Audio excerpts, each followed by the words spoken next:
drug abuse, cancer, measles, diabetes, AIDS, cancer,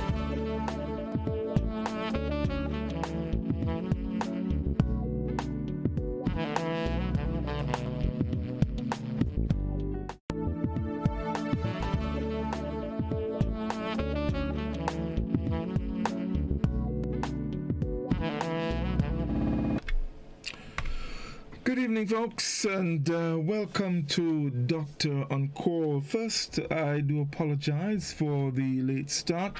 We were having some difficulties with our connection. Of course, it goes with the whole social media, the new norm. Yeah, one aspect of the new norm. But we do apologize for that. But we will be starting right now. As a matter of fact, we welcome our viewers on GBN Television, Channel 7 and 11, and of course to you, our loyal listeners of K105 FM. This evening, Dr. Sonia Nixon, my very favorite friend, always with me. And folks, in a moment you'd see, oh, there it is, the beautiful hairstyle she's wearing this evening. I really love it. Doc, this evening we're talking about the importance of breastfeeding. As a matter of fact, I think this week is World Breastfeeding Week.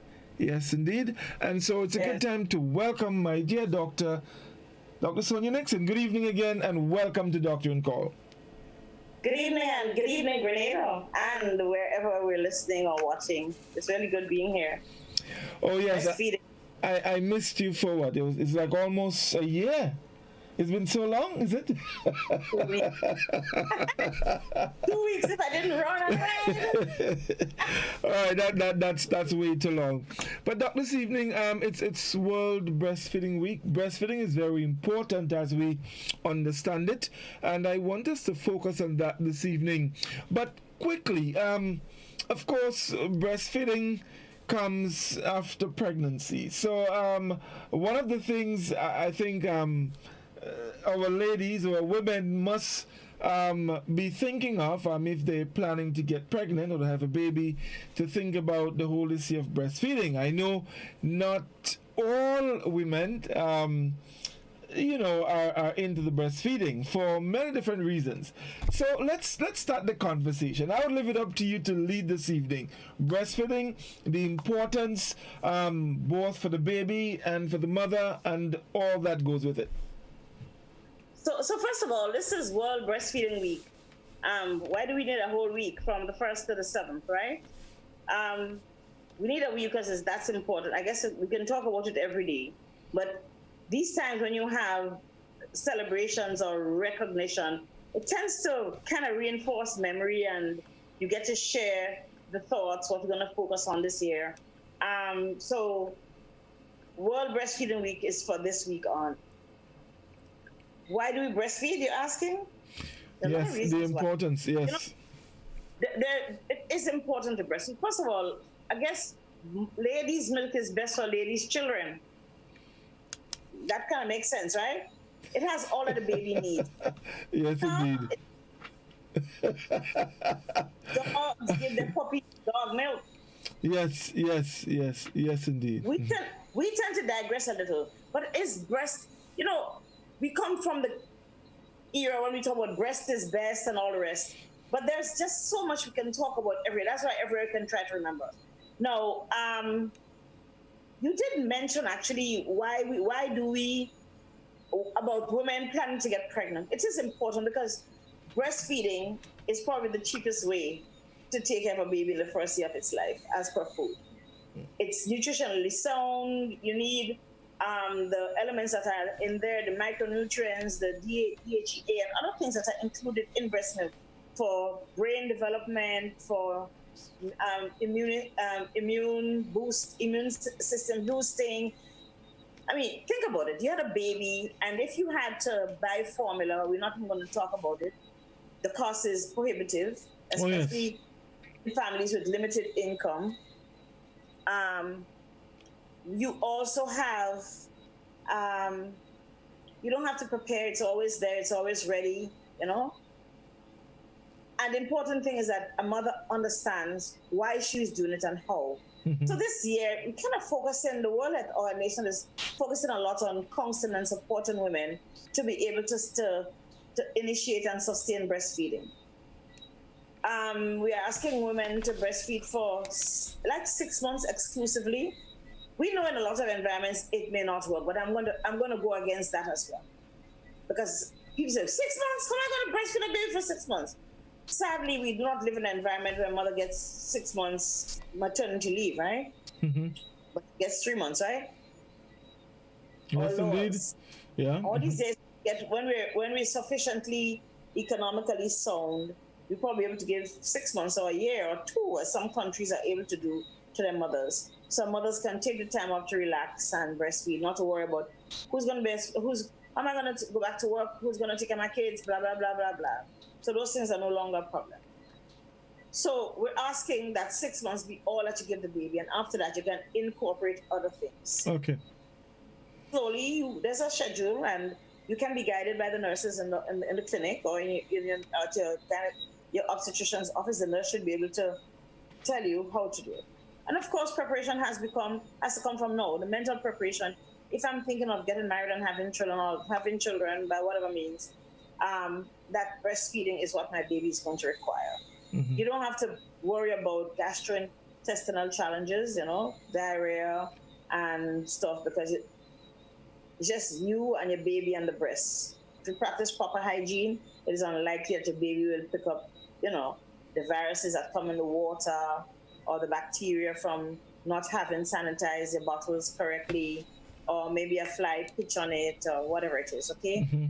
So we know that it's there, it's affordable, it's at a perfect temperature, it has all the nutrients, and above all, it creates a good relationship between mother and baby, And that is why we say breastfeeding is everybody's business, because it means that spouses and grandmothers and aunties and bigger children and whoever is there need to support mommy in being able to breastfeed her baby, find that comfortable space, ensuring that she has, some fluids that she can sit not on the run. Because I've seen women here, I've seen young women in St. George's walking and breastfeeding. Well, that's a common thing.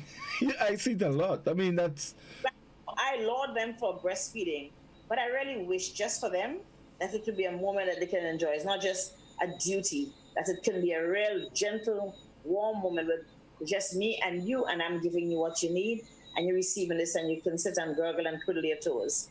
I saw a lady get up in church one Sunday morning, flip out her breast in the middle of the mass, I kid you not, and start to breastfeed. And then she stood up. I don't know how the priest managed, but she was doing her duty, and that is what I respected.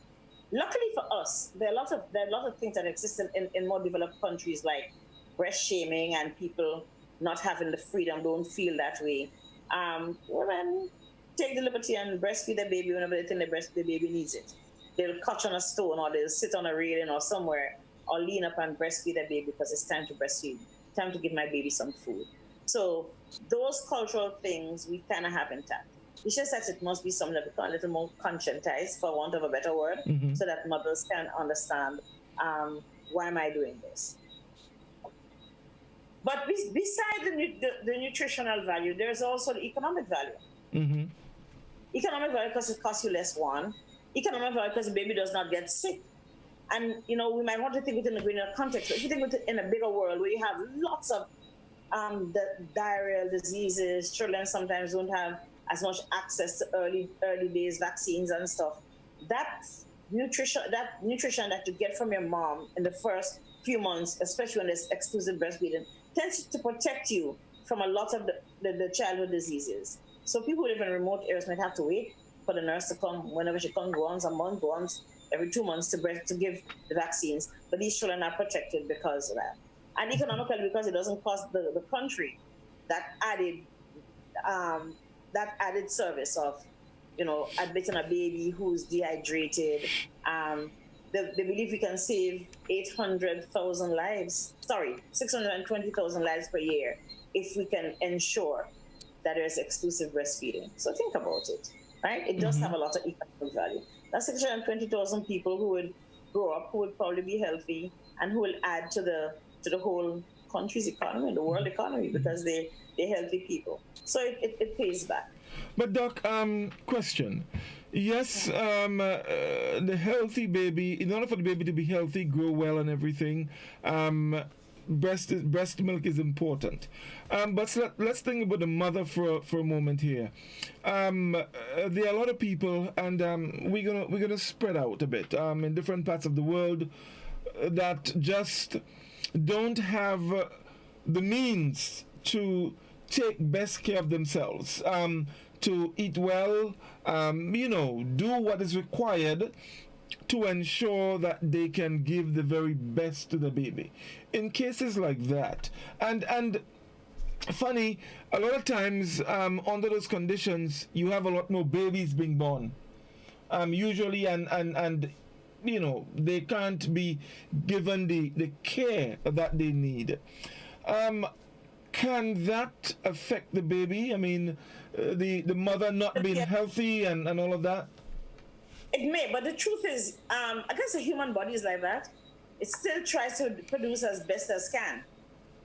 Okay? As best as possible. I'm going to share something with you. That's something I learned when I was in public health school. When we were talking a lot about breastfeeding. No, in medical school, actually. So that was a long time ago. So in a certain country in Central America, when they started to can milk, baby formula, right? Mm-hmm. You got the 5 cup tin, the big tin. Yeah. And they came and they gave the women these tins of milk. And remember, a woman might have a baby, but she might have another 2-year-old, right? Who still drinks a glass of milk or 2 a day, right? Mm-hmm.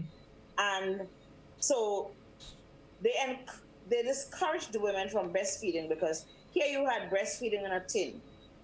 Add some water at the right temperature and pop it in a bottle, okay?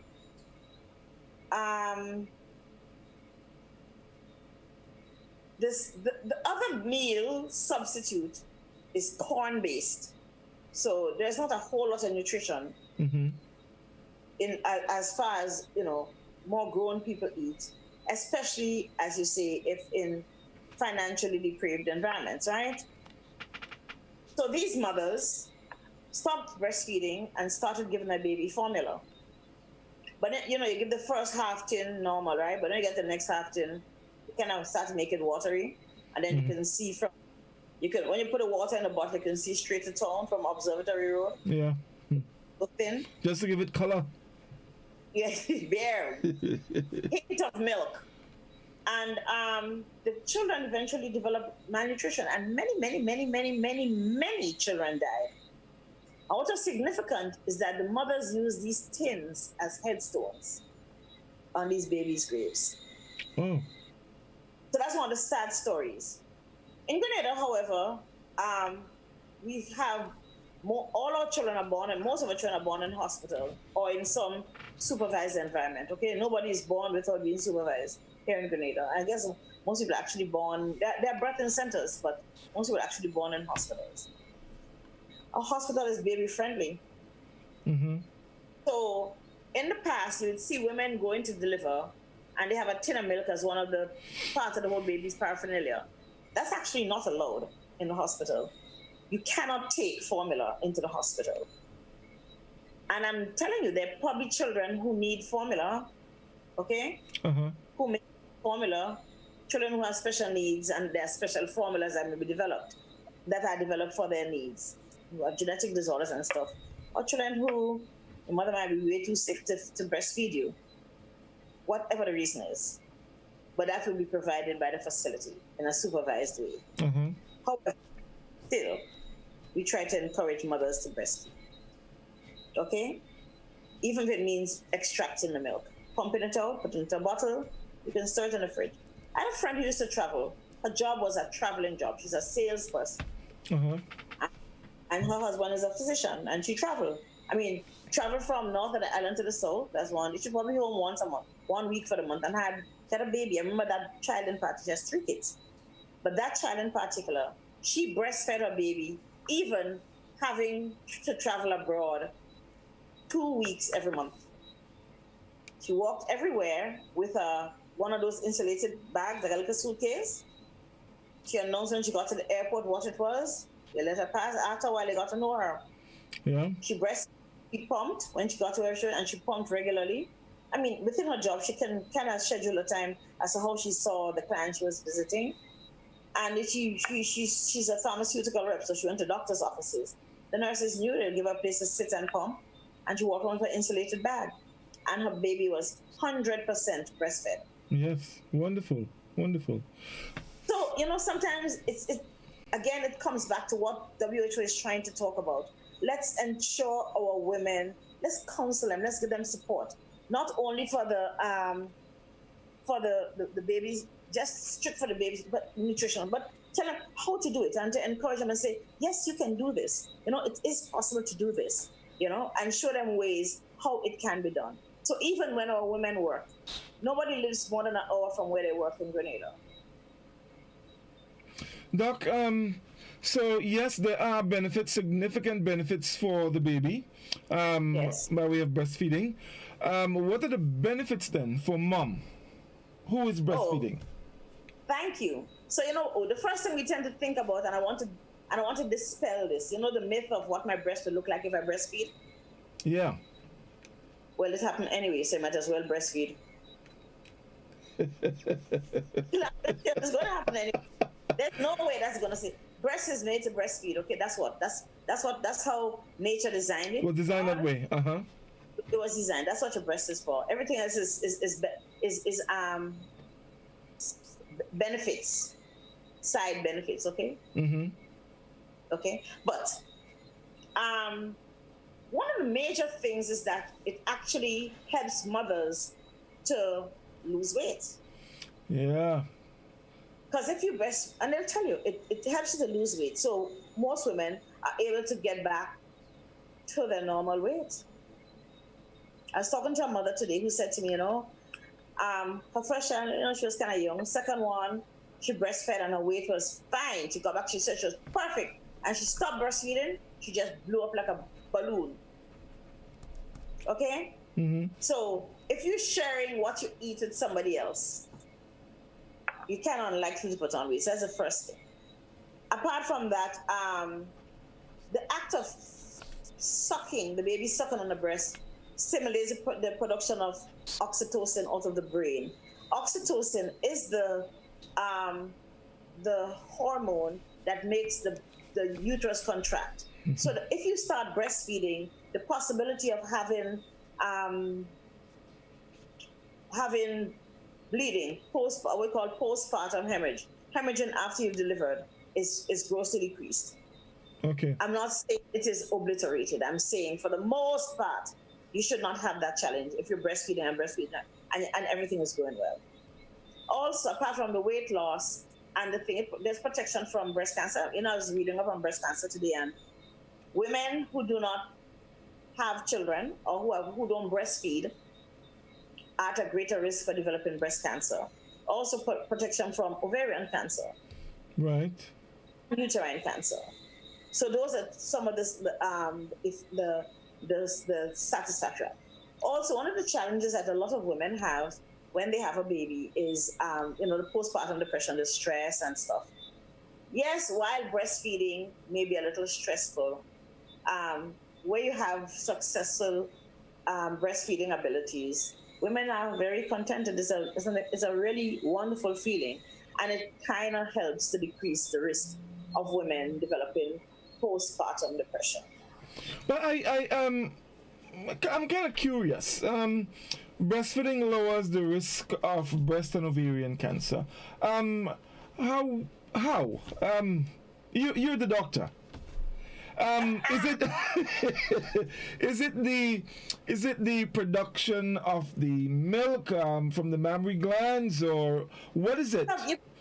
You have other hormones that come into play, and that's what happens. How the other hormones body get autoregulated. Okay.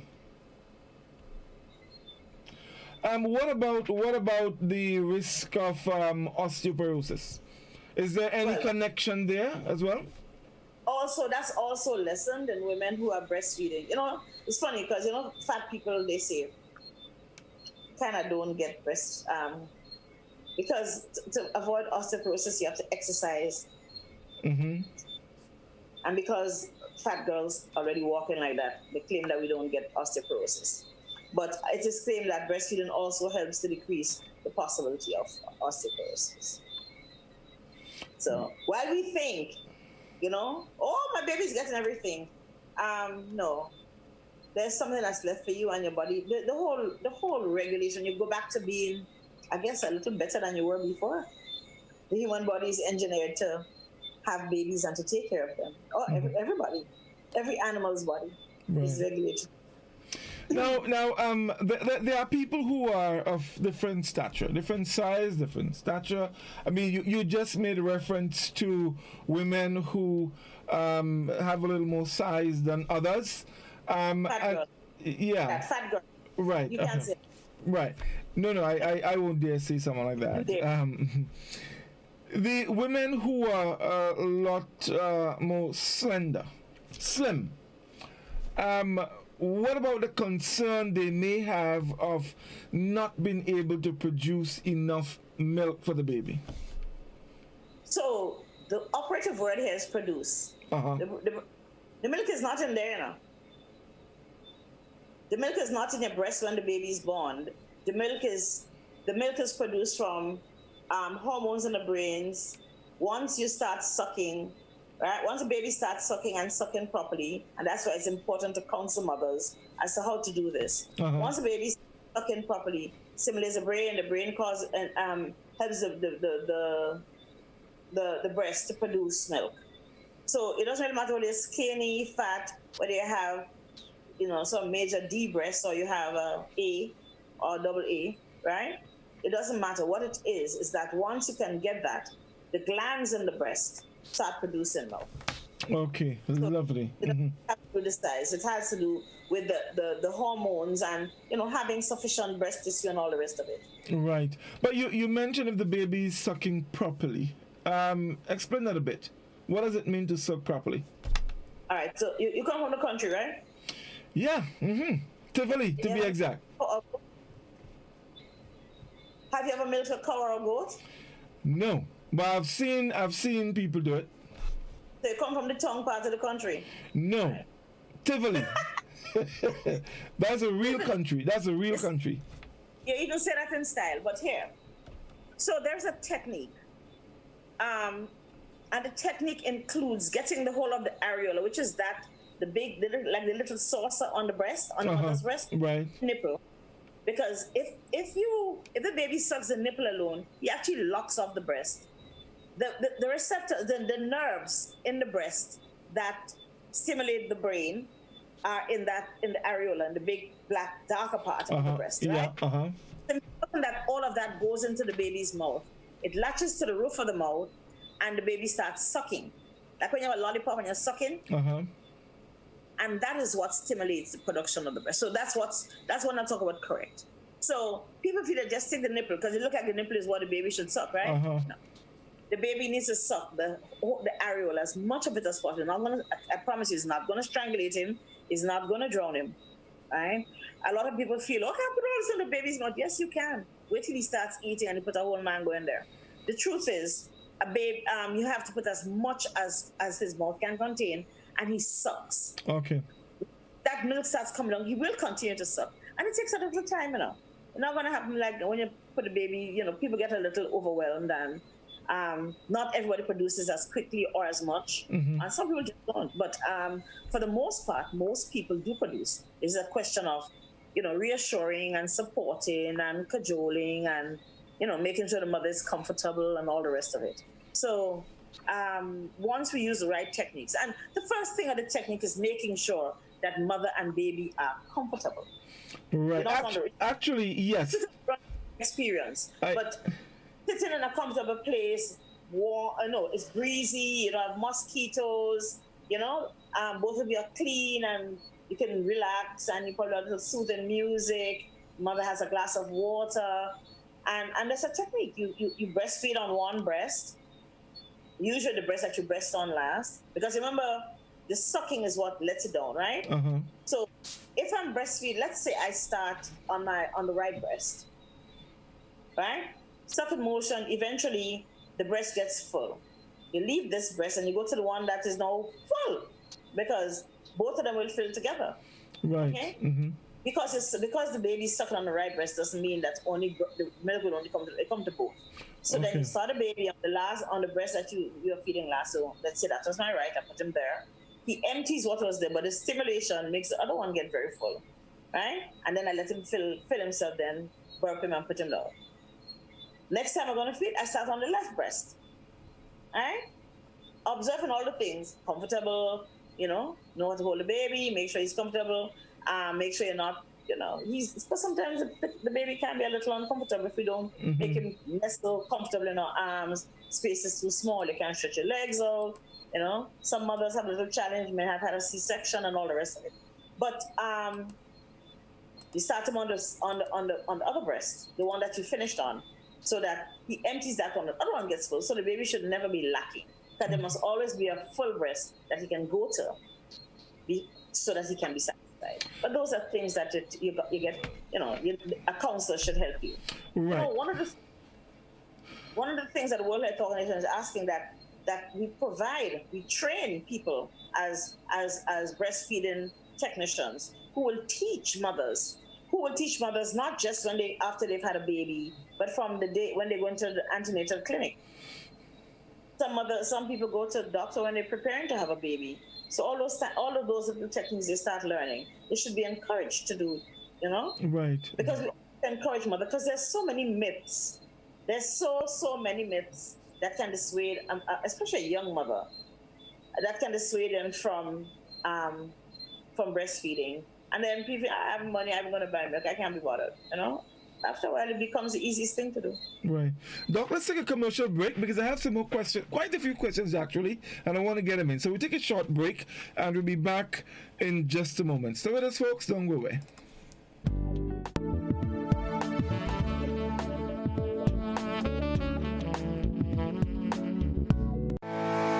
Communal, we are adapting to meet the changing needs of our shareholders and members. Times are changing, and with the changing times comes a whole new way to do business. Our parents may have done their banking a different way. Communal's state-of-the-art online banking and international debit card allows members to do business with great ease. It's like literally having a branch in your very own hands.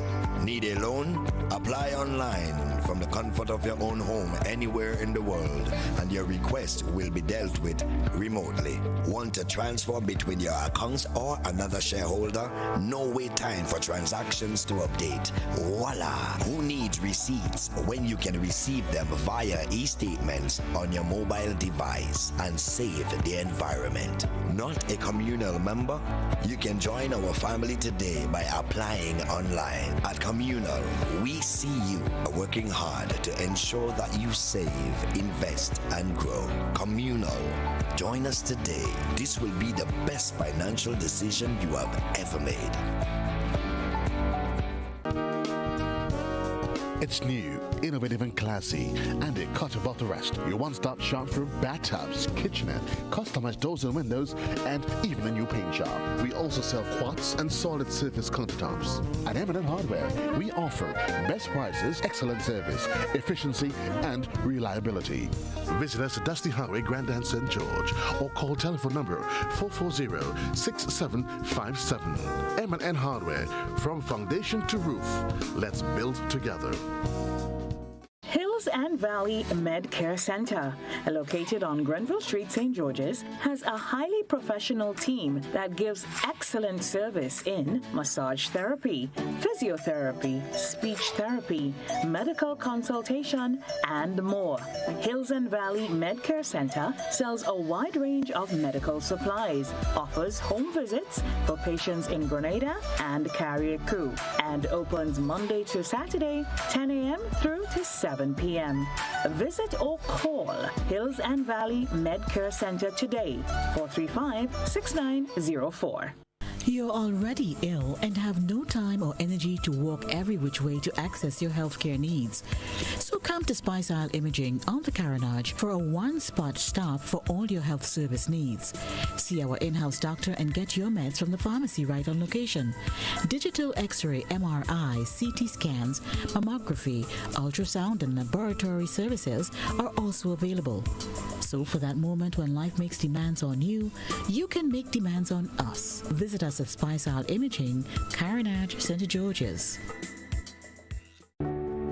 We set out to build something. Not for us, but for you.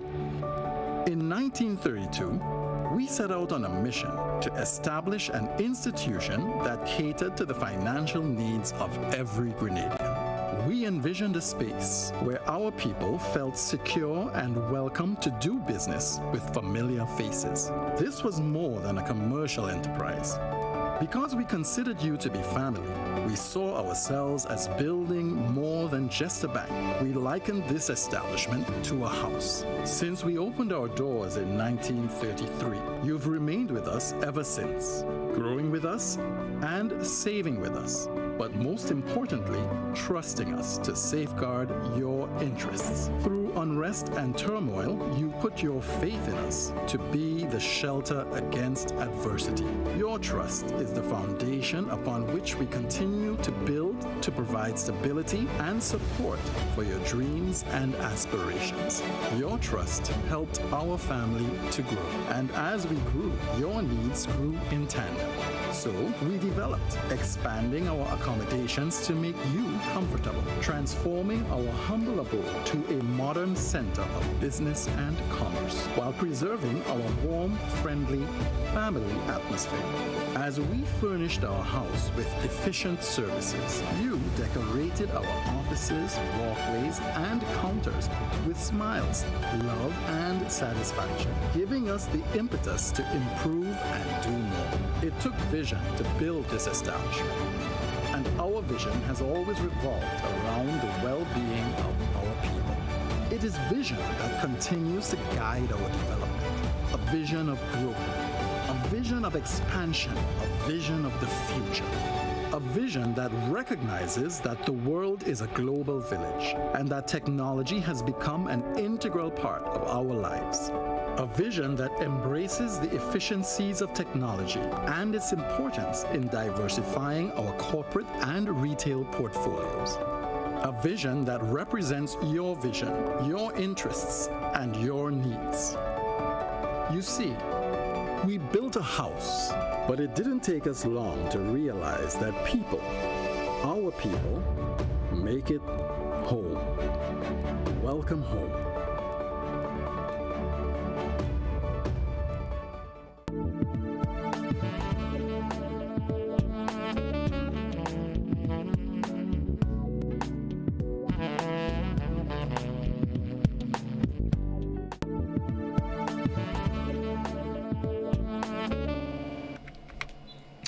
Welcome back, folks. It's Dr. in Call, and Dr. Sonia Nixon is with us, for those of you just joining, and we're talking about the importance of breastfeeding. Doc, before the break, we spoke about how the milk is actually produced. And of course, as a result of the baby sucking, of course, it's produced then. But sometimes you notice that there are women where the milk just, it flows. Sometimes they have to sort of pad up a little bit to ensure that they don't get themselves soiled and all of that. What's caused? Why does that happen? I guess some people produce more than others. I guess that's what happens in most cases. Some women just produce a whole lot more. And remember, baby also kind of sucks on a schedule.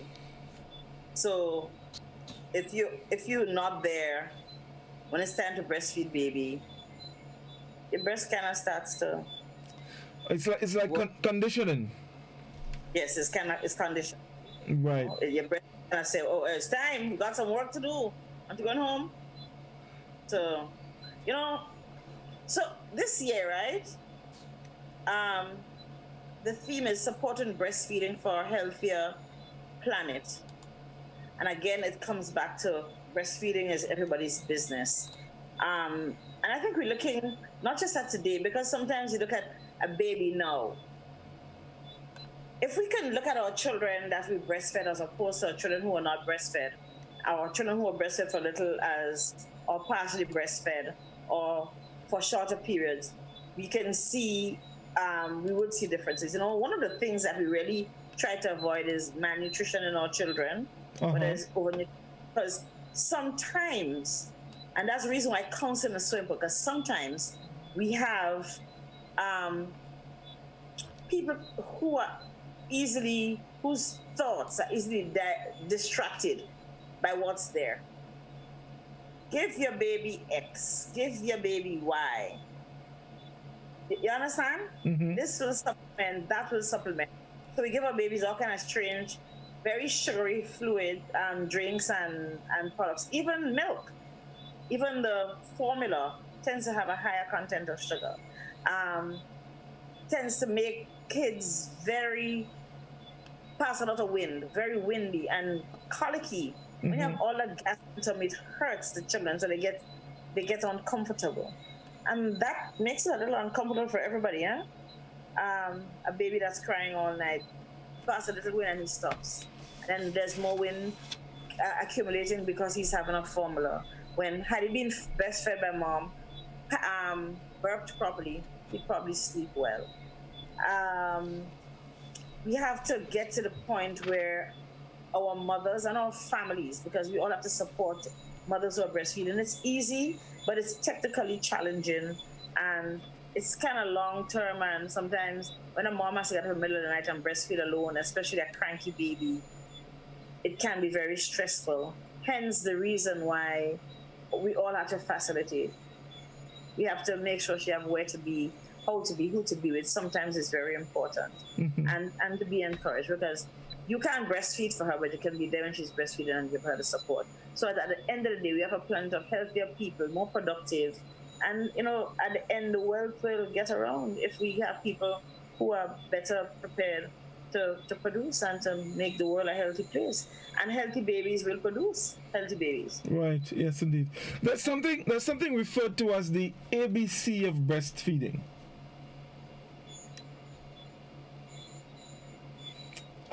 It speaks to, I think, awareness, patience, and comfort. Yeah,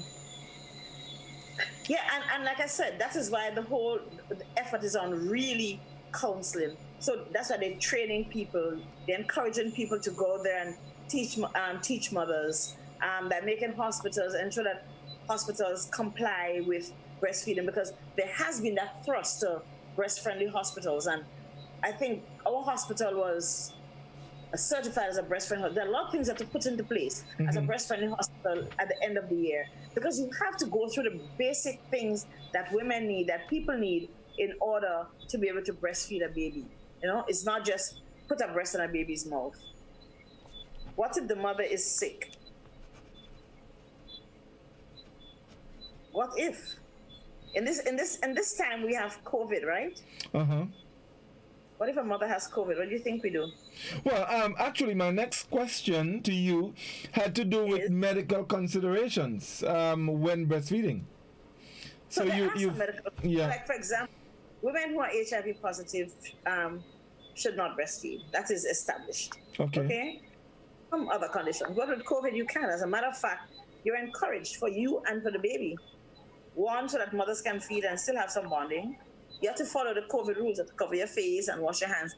And that is if you might be COVID positive but not ill.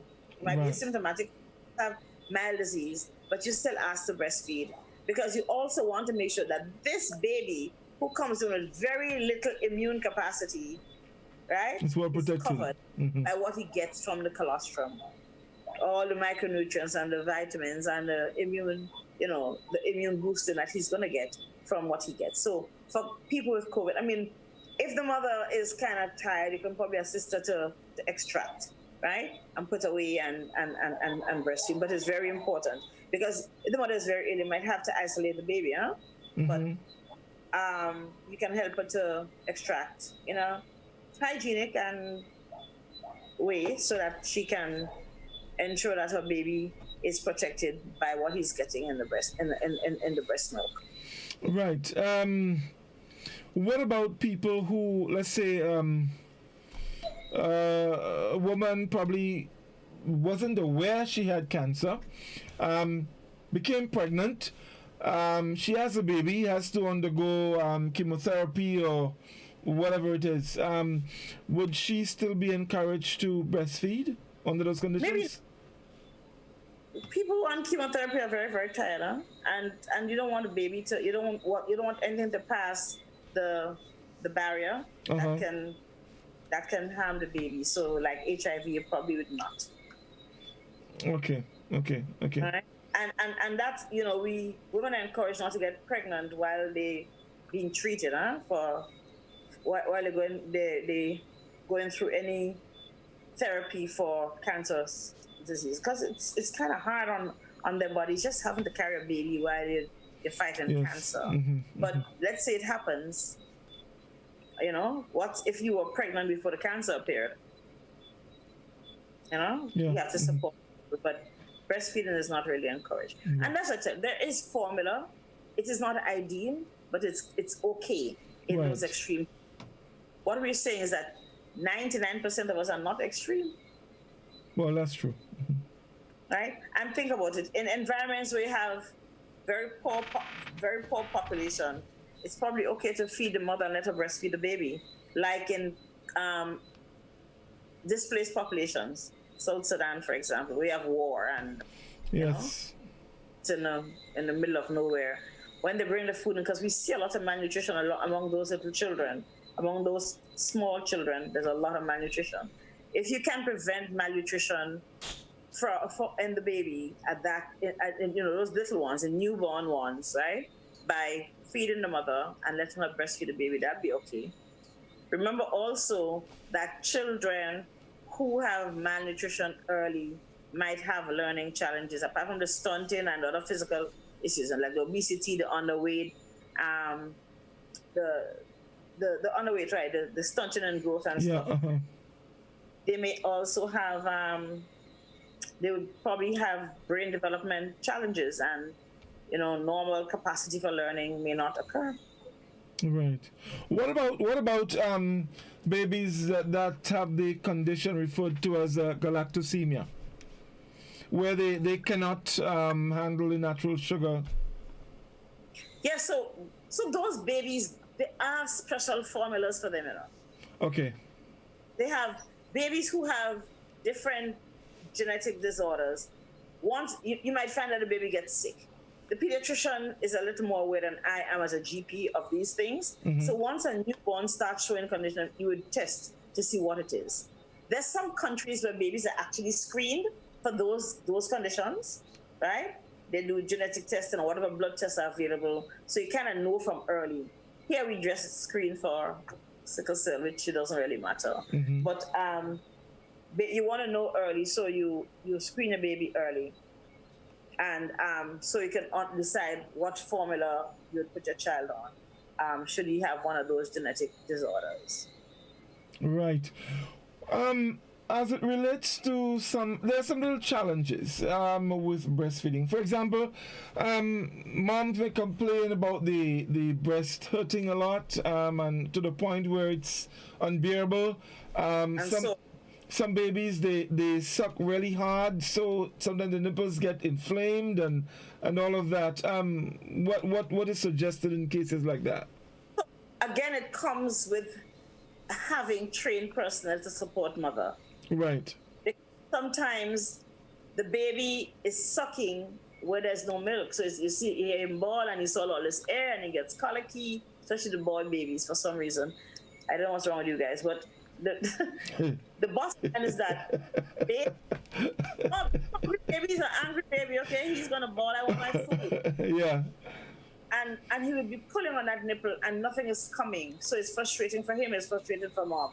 And that's the reason why it is very important to teach mothers how to, and not just tell them to do it and go. You do it and you come back, and you do it and you come back until mother gets to a place of comfort. I'll show you. So I had a friend when I lived in my other jurisdiction. she was my landlord's daughter-in-law, and she had a baby, and we were very close. And she would check and say, how is it going? I mean, she was in her early 30s, and I would say, hey, what's going on, girl? Boy, she can't have no breast milk. I said, yes, you do. And every evening, I'll go home from work, and I live like 2 minutes from office. And every evening, I'll go home, and I literally climb over the wall. There was a concrete wall between our houses. I literally climb, and she said, I remember her saying to me after, every time you come into my house, I just roll my eyes and said, here comes Sonia again. But at the end of the day, and she says to me, by the time my son, the first son, started breastfeeding, it became such an easy and such a pleasant experience. It was just a matter that she had not been taught how to do this. And once I started, I said, just relax, it's going to work. But no, just sit down there. And then one day it happened, not very long after. Just sit and do it. Or my patients, for example, that I saw, you can do antenatal care and then they go to the hospital and have their baby. They have to come back to my office because they have to sit down for half hour one day and show me how you breastfeed. Right, okay. Right. Now, medication. There are some people who are on medication for different conditions. Is it recommended? Let's say someone who is hypertensive, and they're probably taking, medication for hypertension and other things like that. Would there be any complications there? So one of the things, just like if you went to the doctor for cold medicine, you should tell your doctor, I have high blood pressure. If somebody's writing a prescription for you, you should say, I'm breastfeeding. You must indicate that I'm breastfeeding, right? If it's a new baby, it's probably your obstetrician anyway, who knows that you're probably breastfeeding.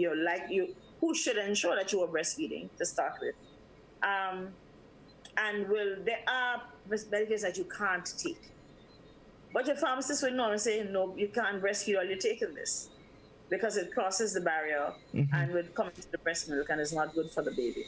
Alcohol is not good for the baby. Smoking is bad for your baby. Well, you can't smoke around your baby. But alcohol will come into breast milk. Okay. So you can't have a glass of wine. So you do that, and by the time the child get to about 4 or 5, the child drinking rum. Because he's already wired.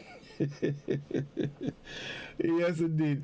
Doc, we need to take another quick commercial break. We're going to take that one. When we come back, we're going to take some calls and see if we have any questions or contributions from our listeners.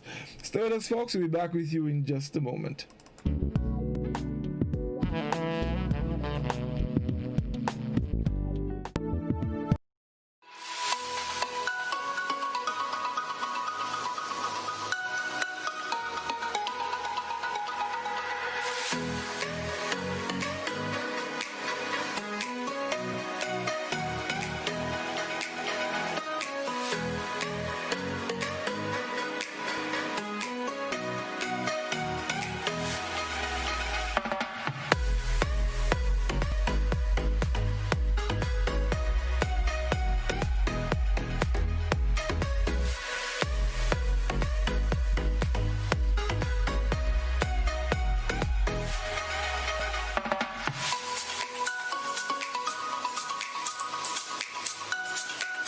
The Esplanade Mall, something for everyone.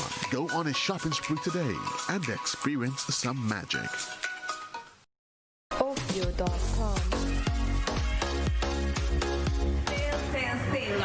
All the outlets, hotspot outlets. You're going to go to the Carnage, the Grenville, or the Sutter's hotspot, and you get sales and deals on all items. You can get these on potato, you can get these on saltfish, onion, garlic, mackerel, toilet paper, and we even have the currants and the raisin at $10 per pound, lowest price island-wide. So people just come down or go up or go across, but just make sure and go to hotspots.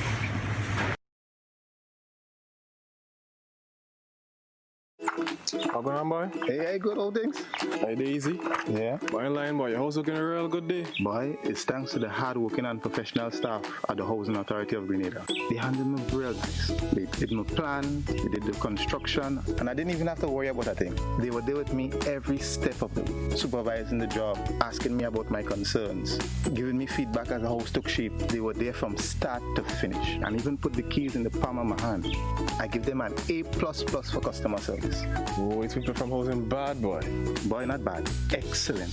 If you're thinking about constructing your home, why not consult the Housing Authority of Grenada? You could visit them right down in the Sandino complex, or give them a call, 440-1015 or 440-1016, or check out their website, hag473.com. They go handle you. They go jog your blocks, they go draw your plan, they go tote your materials. Hey man, where you going? The Housing Authority of Grenada is your choice for affordable housing and a stress-free construction experience. Hills and Valley Med Care Center, located on Grenville Street, St. George's, has a highly professional team that gives excellent service in massage therapy, physiotherapy, speech therapy, medical consultation, and more. Hills and Valley Med Care Center sells a wide range of medical supplies, offers home visits for patients in Grenada and Carrier Crew, and opens Monday to Saturday, 10 a.m. through to 7 p.m. Visit or call Hills and Valley Med Care Center today, 435-6904. You're already ill and have no time or energy to walk every which way to access your healthcare needs. So come to Spice Isle Imaging on the Carenage for a one-spot stop for all your health service needs. See our in-house doctor and get your meds from the pharmacy right on location. Digital X-ray, MRI, CT scans, mammography, ultrasound, and laboratory services are also available. So for that moment when life makes demands on you, you can make demands on us. Visit us at Spice Isle Imaging, Carenage, St. George's.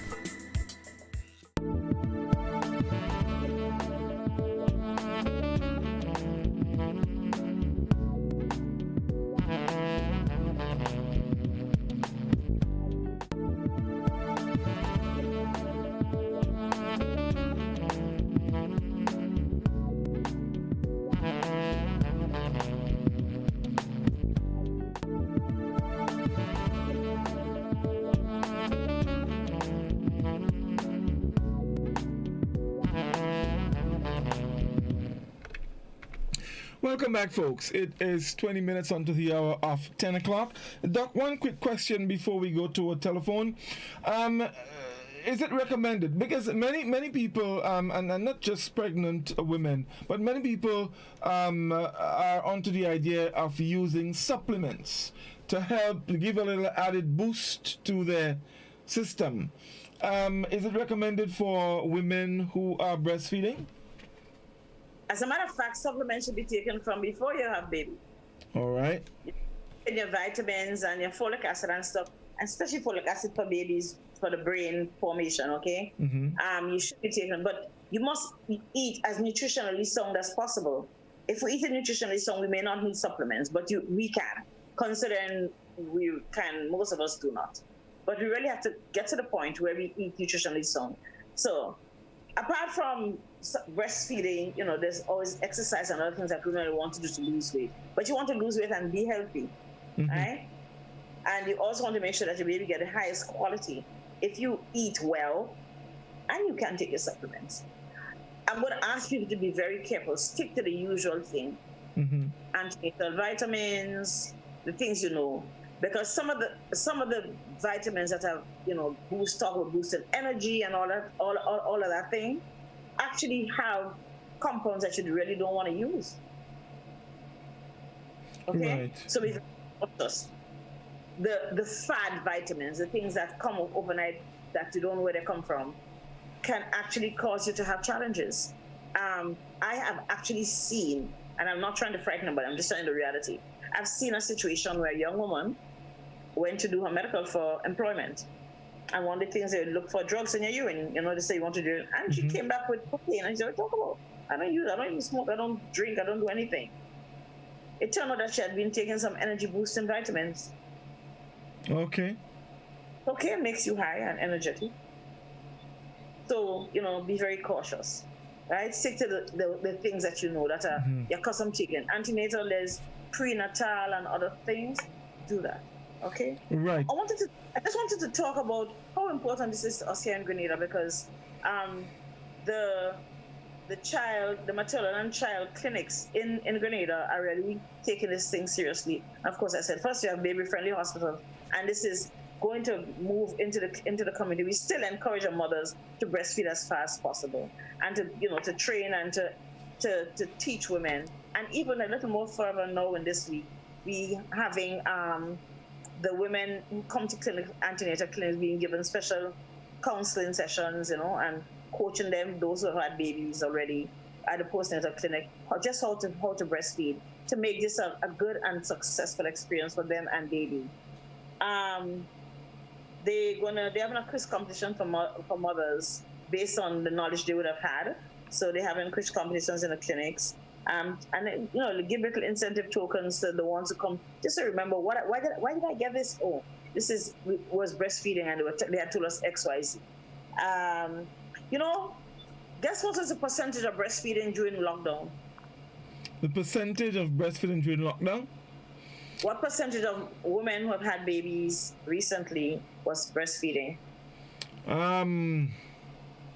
Maybe about 70%. So, and it's significant to say that, because we like to be up to close to 100, right? 41% of women reported, and granted, maybe our reports weren't as great because we had physical distancing issues and stuff, right? But 41% of women said they were breastfeeding. 41%. Do you know what percent is breastfeeding now? You could walk up and play jab. Everybody except me. Oh yes. But that's a program in itself. But we're not going to talk about it. One final question, because the phone is going. No. Hold on quickly, because only 27% of women are breastfeeding now that you can go out and buy milk. Okay. Oh, all right. So I'm just saying, if we can do it when we feel we're in a situation we don't have access, we must recognize that there's something valuable about breastfeeding. I want women to remember that it's always there. Okay? It's always there. Lockdown time, people weren't working, they didn't have access to money, and a lot of stuff. And women resorted to breastfeeding. We really would like to see them continue. Let's try and get that number as close to 100% as possible. There are very few reasons why we can't breastfeed. So if we were to forget or take into consideration those reasons why we can't breastfeed, we may find that only possible 10% of our babies don't breastfeed. And that would be a major achievement, and we can do this, okay? Young women, it's really very easy. It's not as hard as you think. Don't let your friends mislead you. So after all, there are some little positives from COVID-19. That's a big old positive, not a little. That is going to make the rest of the world better. What? Supplying, supporting breastfeeding to a healthier planet. The whole planet is going to do better if as a result of COVID-19, and really when it comes to breastfeeding. Okay, one final question. I've heard, and I don't know, I've heard that, from women, that during breastfeeding, their menstrual cycle does not come until they probably win the baby, and in some cases I've heard them say that they don't get pregnant while they're nursing. That's one of the advantages that I kept trying to remember to tell you. So you're supposed to provide some level of contraception, but you have to be breastfeeding exclusively. But does it always work? For most people, do it right. You can't be giving your baby one formula now and a bottle next time, and then 3 o'clock in the evening. It has to be regular, so your body's on that kind of rhythm. And if you ask a grandmother and them, they'll tell you that's how they prevented themselves from getting pregnant. They breastfed. So then, so fathers should be more persistent in mothers breastfeeding. Yeah. Yes. Ah, yes. Everyone. So whereas you might have a wife or a girlfriend at home who cooks, but there's a baby or twin babies, okay, and probably other little children. You can help her cook when you come home in the evening. Mm-hmm. You know, because she's there taking care of the baby. Breastfeeding is a full-time thing, you know. Yes, indeed. Doc, let's go to a telephone and see if we get a few calls before we wrap. Doctor and caller, good evening. Hello, good evening. Good evening, caller. Go ahead, please. Yes. Two questions. The first question is mastitis. Animals I know have mastitis. Does women have mastitis?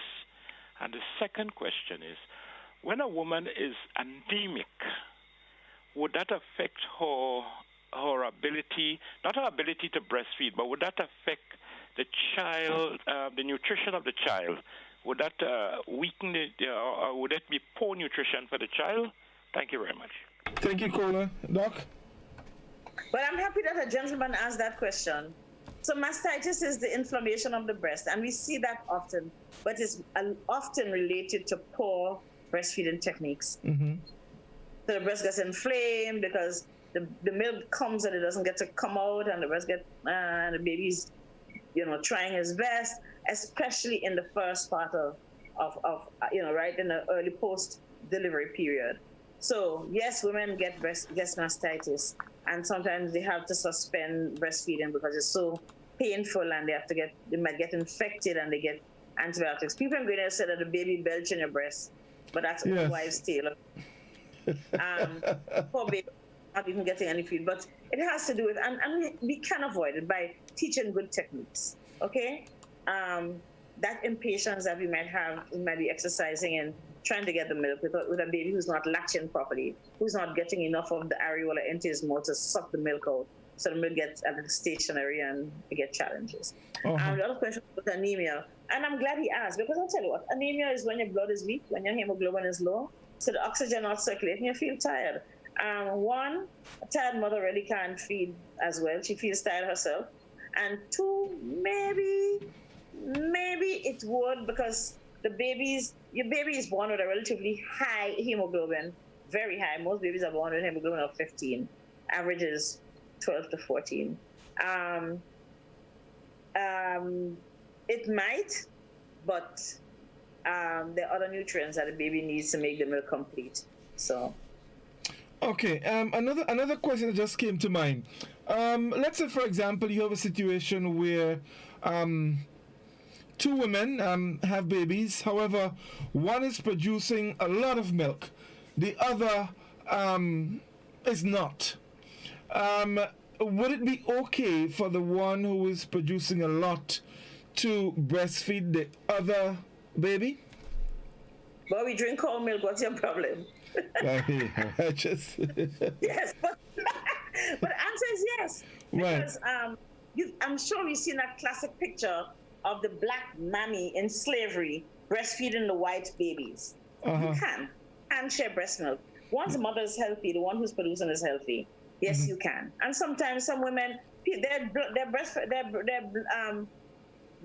milk banks, where women who have that, the lady who really exudes can extract and take it, like especially in women who have had premature babies, who are in incubators, so they, it takes a little time for them to get them to suck, and people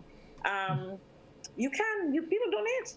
What about that bond that is supposed to be created between the mother and the child? What about that?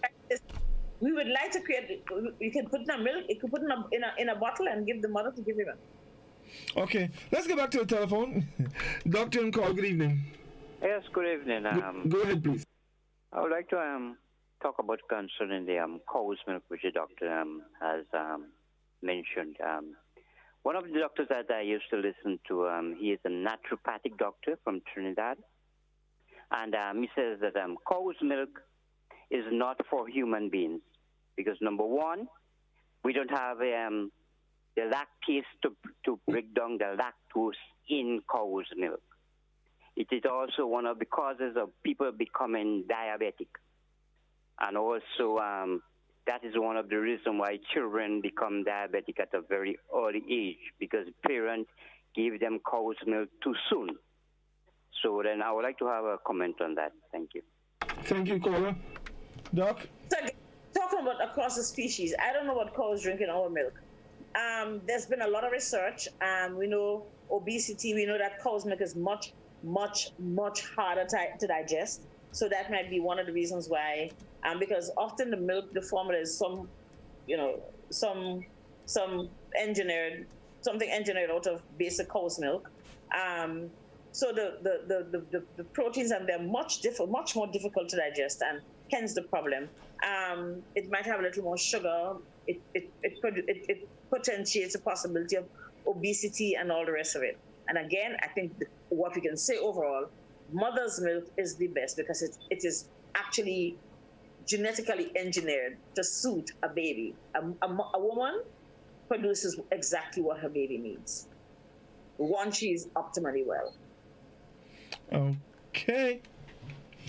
Let's go back to a telephone. Doctor and call, good evening. Good afternoon. Yes, good evening. But could you turn the volume of your radio down, please, a bit? Yes, I'm in the Jeep, yeah. Okay, good. Yeah, hello? Yeah. Hello? Yes, go ahead. Yeah, that's a very important topic, Dr. Nixon, and Godfrey has taken my question away from me in respect to that of breastfeeding. I remember when I had my first daughter, I had, we used to have, my wife used to have a meeting with the nurses, and she said to us that once you are breastfeeding, you cannot get pregnant. And that wasn't true because I want only one kid. And shortly after, a few months after, my wife got pregnant. So that theory didn't work. So again, it may not work, but it has to be breastfeeding alone and regularly. Well, that's what I know. That baby was nursing as crazy, and everything was in order. There was no mastitis, there was nothing. And was the baby only having breast milk? Well, no, there are other supplements like Nido and. You break the rule. No, I didn't break any rules, Dr. Nixon. Only breastfeeding and regularly. But I mean, she was getting a regular milk besides the breastfeeding. I mean, you know, in the first few days you have to get the first milk and start the colostrum. So she got all of that, but I mean, I was very upset. But at least she's 23 years of age now, and she's a beautiful young lady, so I cannot complain. And she haven't got our sister. Look at her. No, she hasn't got two girls. That's a problem. Anyway. Thank you, caller. Thank you very much. Yes. I think it's a very important point you bring up, because that's one of the things we don't speak about, the whole issue of contraception. Because imagine you're breastfeeding and in the middle of all of this, you know, you have a 6-month-old baby and you're pregnant again. And yes, it does provide some protection, and for some people, but you have to be breastfeeding only. As far as right? But we have to remind people that there's always the possibility of getting pregnant, and that if you don't want to get pregnant, there are rules that you should follow. Right. Let's go back to the telephone one more time. Doctor and call, good evening. Good evening. Good evening. Go ahead, please. Doc, is it okay for a woman to breastfeed a baby if she's COVID? If she has the COVID, and because the reason why I asked that, because I heard some prominent organizations say that all women should breastfeed the baby. So I just want to know. Thank you. Thank you, caller. So did he ask if you should breastfeed if you have COVID? Yes, we spoke about it earlier. His question, yes, and you should. If most of us, 65% of us with COVID are not going to have any symptoms. So let's say you know that you have symptoms, and we should be taking precautions anyway. All right? You know, you should be wearing a mask. Whether or not you have COVID, you can't be looking at the baby's face all the time and breathing in it. If you do, all the more reason why. Wash your hands properly. Or if you don't want to breastfeed directly, you can actually extract. Or if you're sick, you can extract. If you don't feel very well, you can pump milk and bottle feed the baby with breast milk. So it is recommended. And like I said, it is important that if somebody in the house, an adult in the house, in this case the mother, has COVID-19, the baby needs even more immune protection. And that colostrum, that thick yellow thing that comes out of the breast in the beginning of breastfeeding, after the baby is born, in those first especially the first couple of days and up to like 2 weeks, is very important for the immune protection, for the protection of the baby. Right. Doc, it is 3 minutes under the hour of 10 o'clock. It is World Breastfeeding Week. Your final words. My final word, that breast is still best. And breast should be the only thing that we should opt for, unless we have some medical or other reason why we shouldn't, like HIV or some severe illness, like, we have cancer and chemotherapy, we taking drugs or anything that shouldn't be. And mothers who use drugs, substance addicts, right? The bottom line is that we really want to have a better planet, a healthier planet. Everything's expensive. Food is expensive. If mommy can eat and breastfeed, mommy's going to look nice and sexy again. She's going to be comfortable. She's going to be happy. Baby's going to be happy, and everybody's going to be happy. Breastfeeding is for all of us. Grannies at home, big brother, little brother, other children, whoever is there in the household, and even friends. We need to support our friends. The whole thing about your breast is going to fall down, trust me, your breast is going to fall down anyway. Maybe not as fast as if your breast was breast made to breastfeed. That's what it's there for. So don't feel bad. At least you'll have a reason to explain why your breast doesn't look like a 16-year-old. There's no need to have a 16-year-old breast when you're 40. Trust me on that one. But breastfeeding is important. It gives the baby everything he needs. Enough nutrients, enough water, proteins, the right amount of carbohydrates that the baby needs. Everything is in that simple liquid that comes out of a mother's breast. And mother's breast must be good for mother's baby.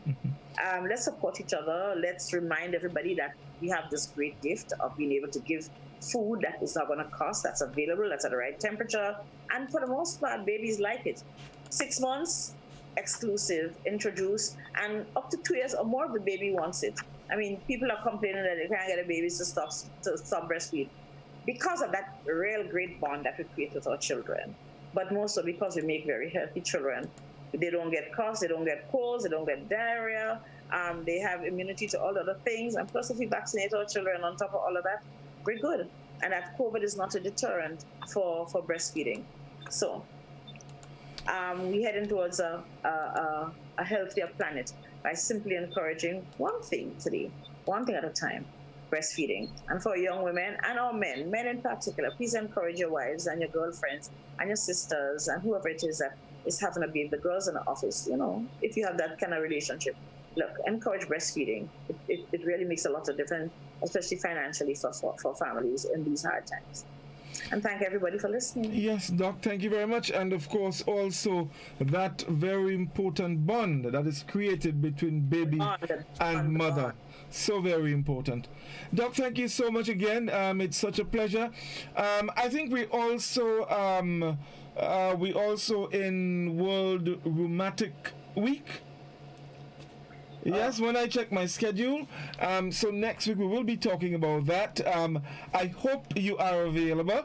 I know you do have. It's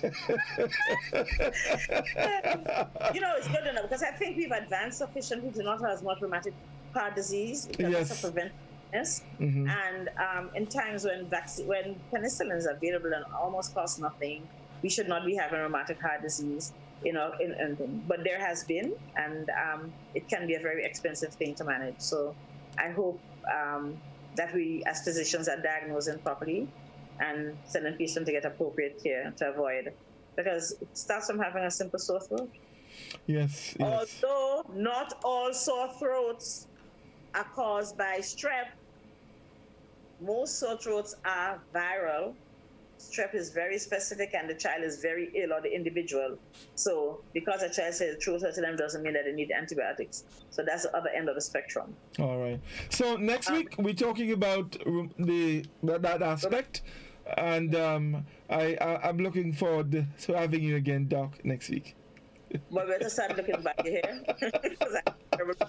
You see, I figure if I ask you live on radio and TV, you can't say no. So I'm pulling a fast one here. Oh, shame face. Don't try your best. Doc, thank you so very much. Thank you again so very much.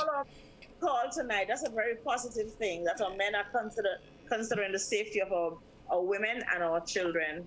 thank you very much to all of you. Yes, indeed. Thank you, folks. Viewers on TV and on K105, it was indeed a pleasure. Thank you for your call. I'll be back with you tomorrow evening from 5:30.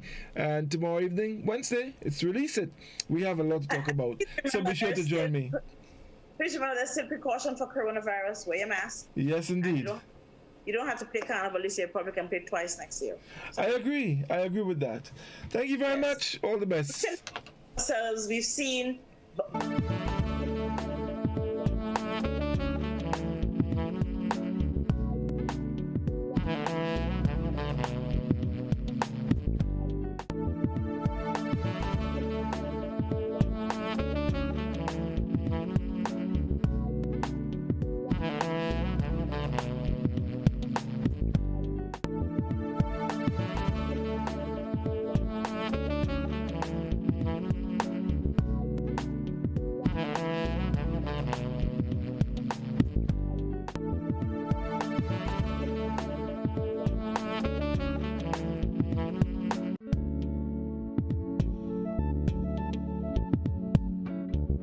Drug abuse,